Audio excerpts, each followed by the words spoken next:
If you trace Spider-Man's history, you can follow it through one thing: the mask. It's more than just a disguise. It's a diary. Every scratch, every redesign, every tear in the fabric tells a chapter of his life. When Peter Parker first put on the mask, it was crude, homemade. A teenager's best attempt at looking like a hero without actually being one yet. The big white eyes weren't meant to intimidate. They were meant to hide a scared kid. That early mask saw the awkward first steps, the first web swings, and the first mistakes. Over time, the mask became sharper, more iconic. The lenses got bigger, the red brighter. This was the era where Spider-Man was finding his rhythm, becoming the hero New York couldn't ignore. But every bright moment came with dark stains no one saw. On the inside of that mask were nights spent sweating through fear, the smell of blood after a fight gone wrong, and the sting of holding back tears so Aunt May wouldn't notice.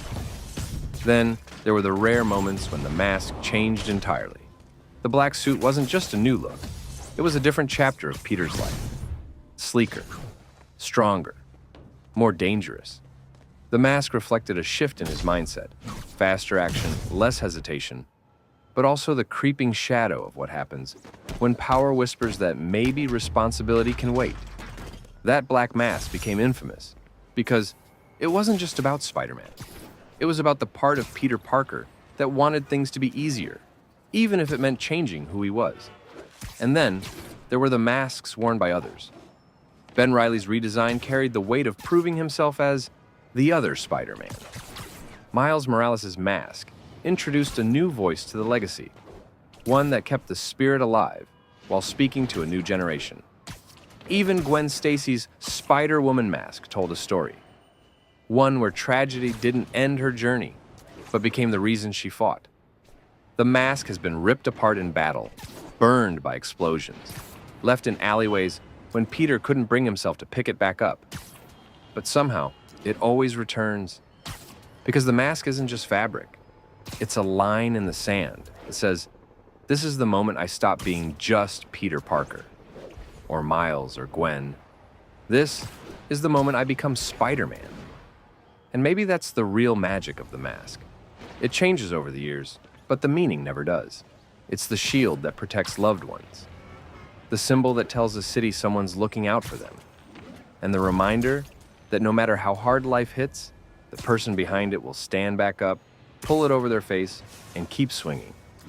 Every time Spider-Man wears that mask, he's adding another line to a story that's been told for decades. And even though the person under it may change, the promise never will. But the mask also has another power. It turns Spider-Man into an idea, something bigger than one person. Think about it. When a criminal sees the mask, they don't know if it's Peter Parker or Miles Morales or someone else entirely. All they know is what it represents: speed, unpredictability, and the promise that they're about to have a very bad night. And that's why the mask survives every generation. It's adaptable. It's been drawn 100 different ways in comics, reimagined in movies, redesigned in games like Spider-Man PS4 and Across the Spider-Verse. But whether the eyes are sharp and narrow or wide and expressive, the core remains unchanged. It's the face of determination.